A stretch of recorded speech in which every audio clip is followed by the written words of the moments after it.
కష్టపడి సంపాదించే డబ్బుని మాత్రమే దేవుడు స్వీకరిస్తాడంట. అంటే ధర్మంగా ఎవరైతే డబ్బులు సంపాదించి అది హుండీలో వేయాలనుకుంటారు గదా! వెంకటేశ్వర స్వామి హుండీలో వేయాలనుకుంటారు గదా!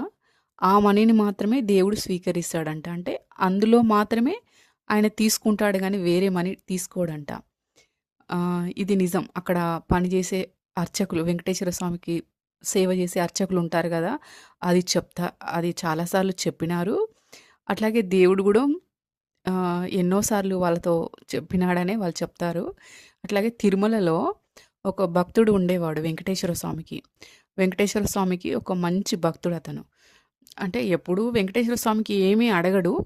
అయితే కష్టపడి ఒకసారి తిరుపతికి వెళ్ళాలనుకోని ఇంకా అనుకుంటాడు. అప్పుడు ఆయన దగ్గర డబ్బులుండవు. ఒక నెల కష్టపడి ఆ డబ్బులు సంపాదిస్తాడు. డబ్బులు సంపాదించిన తర్వాత అందులో ఒక్క రూపాయి మాత్రమే మిగులుతుంది. మిగతా డబ్బులన్నీ ఫ్యామిలీకి ఖర్చయిపోతాయి. ఆ ఒక్క రూపాయి ఉంటుంది.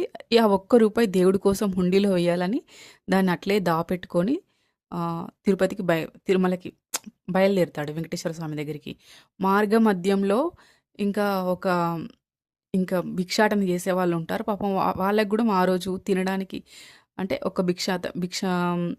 ఒక భిక్షగాడికి అసలింక ఆ రోజు ఎవరు డబ్బులు వెయ్యరు. ఒక్క రూపాయైనా నాకు కావాలి, నాకు ఆకలేస్తుంది అని దీనమైన పరిస్థితిలో అడుగుతాడు. అప్పుడు ఆ భక్తుడు ఏం చేస్తాడంటే, ఆ ఒక్క రూపాయి గూడా అప్పుడు ఆలోచిస్తాడు. అయ్యో! నేను ఈ ఒక్క రూపాయి నేను దేవుడి కోసం తీసుకొస్తున్నాను గదా! ఈయన అడుగుతున్నాడు నేనేం చేయాలని కొంచెం సేపు ఆలోచించి సరేలే ఇప్పుడు ఈయన ఆకలి తీర్చడం ఇంపార్టెంట్ గదా! దేవుడికి మళ్ళీ ఇంకొకసారి వేస్తాను అని అనుకోని ఆ రూపాయి అతనికిచ్చేస్తాడు. ఇచ్చేసిన తర్వాత ఇచ్చేసి ఇంకా వెళ్ళిపోతాడు పైకి. పైకి వెళ్ళిపోయి స్వామివారికి చెప్తాడు.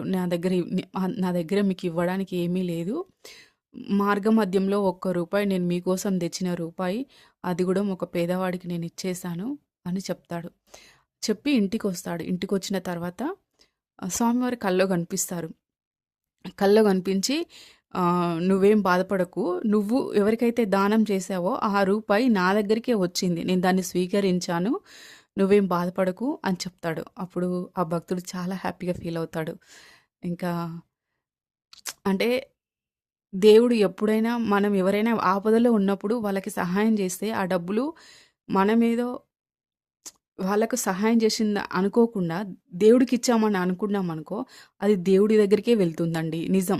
ఎందుకంటే ఎవరైనా ఇప్పుడు మనకు ఎవరైనా ఆపదలో ఏదైనా బాధలో ఉన్నప్పుడు మనం వాళ్ళకి హెల్ప్ చేసినామనుకో వాళ్ళేమంటారు మనకి దేవుడిలాగా వచ్చి మీరు మాకు సహాయం చేశారు గదా! అని అనుకుంటారు. దేవుడే పంపించినాడు మిమ్మల్ని నాకు అవసరం ఉందని చెప్పని. ఇట్లాంటివి చాలా సార్లు వింటుంటాం గదా! అట్లాగే మనం గూడా ఇతరులకు సహాయం జేస్తే అది దేవుడికి చేసినట్టేనండి. మనకు ఒకసారి అవసరం ఉన్నప్పుడు సాక్షాత్ ఆ భగవంతుడు ఏదో ఒక రూపంలో వచ్చి మనకి సహాయం జేస్తాడు. ఇది నిజమే గదండీ! ఇప్పుడు మనం చేసిన సహాయం ఎక్కడికి పోదు. అది ఏదో ఒక రూపంలో మనకే తిరిగి వస్తుంది. దేవుడు గూడా అదే చెప్తాడు గదా! మానవ సేవే మాధవ సేవ అని.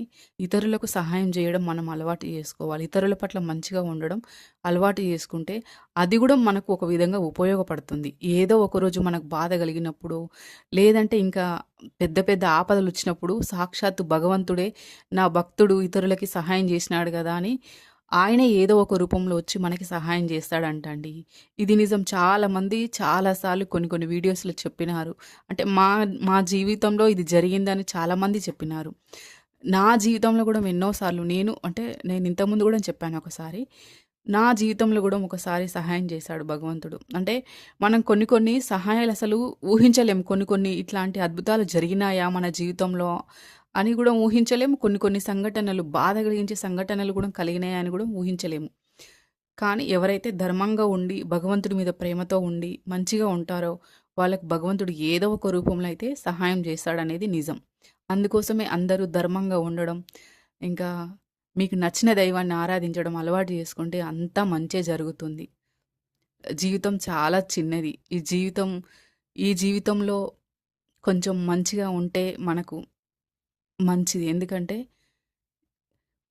లైఫ్ మొత్తము ఇంకా మనకు జీవితం అంటే ఏంటో అర్థమయ్యే లోపే మనం జీవితం ముగిసిపోతుందండి. ఇది చాలామంది ఎన్నో స్టోరీస్ విన్నాం గదా మనము.